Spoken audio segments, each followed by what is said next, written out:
today, and which is the Biafra Republic government in exile. And also, he also managed, and tried to put up a law, and I may call it our present constitution, which is the charter of the Biafra Republic government in exile.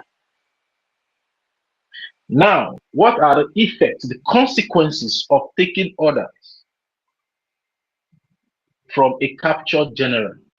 I want us to discuss, and I want to spell it out bit by bit, and also try my best to, explain it to the best of my knowledge, where every layman out there can be able to even understand what I'm trying to, communicate to every one of us here today. Now, the effects and consequences of taking orders from a captured general. Taking orders from a captured general is a complex scenario, primarily governed by the law of war, Geneva Convention,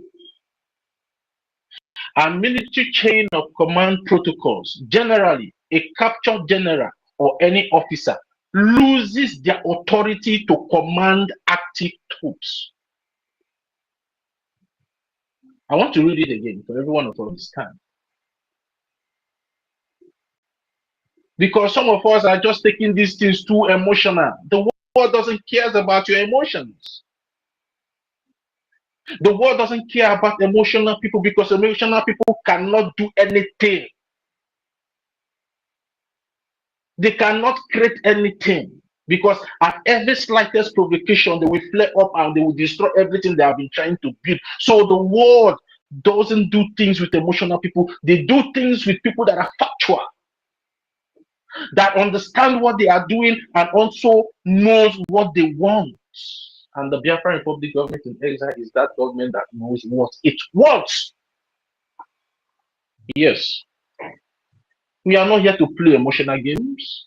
We are here to get the freedom of over 18 million Biafrans, including the freedom of our former Prime Minister, Mazi Simon Ekpa, and also our Supreme Leader, NNAMDI KANU. That is the reason why Briggy is here, and Briggy is speaking on their behalf, and Briggy will continue to speak on their behalf in making sure that they are free from that dungeon, and also make sure that the freedom of over 18 million Biafrans comes into fruition.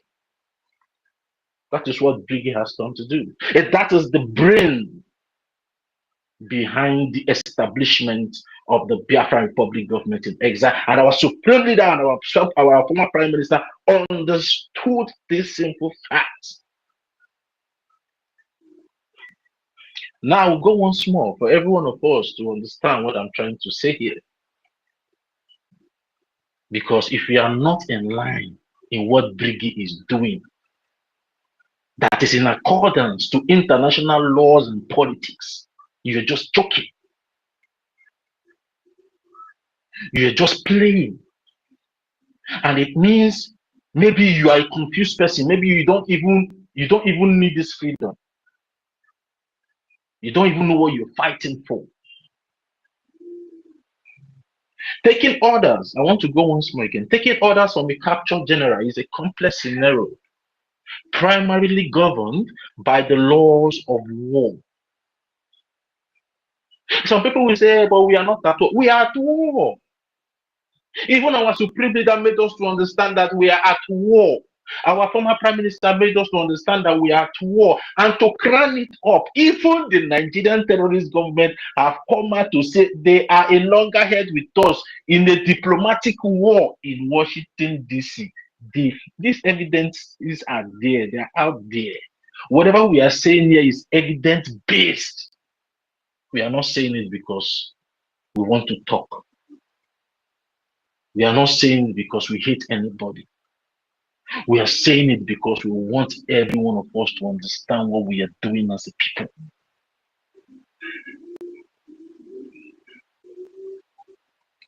Geneva Convention and military chain of command protocols. Generally, a captured general or any officer loses the authority to command active troops. And that is why we have an active Prime Minister today that will command we, the active troops, to get our freedom. That is why we have an active general today, which is His Excellency Mazi Ogechukwu Kere, that is going to command we that are his active troops.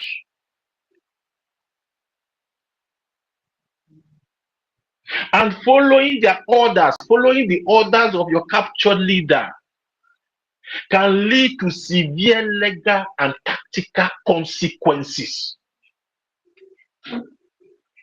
Makande Sinafabu professors, they should come and listen.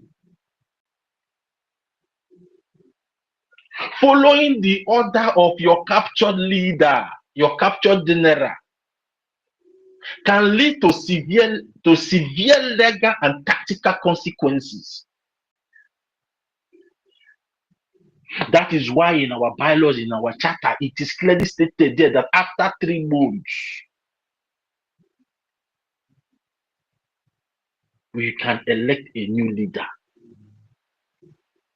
To avoid these legal consequences that international law is telling every one of us out there. To avoid these legal consequences, and these legal consequences can vary.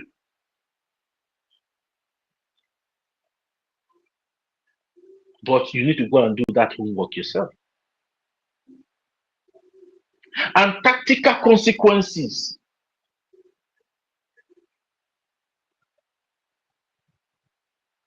But I will not just go deep for now, these tactical consequences. But everybody just need to sit up.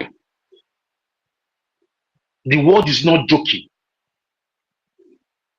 The American government are not joking. So whether you are a minister, whether you are a military personnel or anything in this movement, you need to sit up and follow the Geneva Convention. Follow what the world is doing, not what is in your head. Not your emotions, how you feel, you think. No, you must follow the book the way it is being stipulated. Your feelings doesn't count in what you are doing with the international community, because you are fighting to have a country of your own. And you know the magnitude of, maybe you know what it's required of you in having your own country. We are not doing something here. We are not doing paddy something here. We are trying to belong to the international community, where the guardians of this world gather themselves to protect humanity. And you need to be serious. If you are not serious, you cannot be in that international community. You will not be in the midst of the guardians of this world. I want every one of us to understand, because you know what we are doing is very deep. But we'll always try our best to come out here to break it down to every one of you to understand what we are doing. You don't need to laugh. You don't need to smile, because they don't smile. They don't laugh. When you look at politics, international politics, when you look at the Western politics, are they laughing? They are not laughing. Because it's a serious business. It is a serious business. The only interest there is the protection of humanity. And every human counts.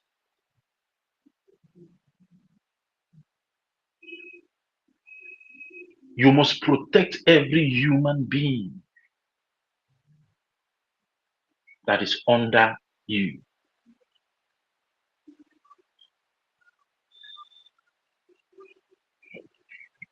Now I want to take us the key effects and legal realities based on historical and military standards. of taking an order from a captured general. I want to take us through history. These are facts, things that have happened.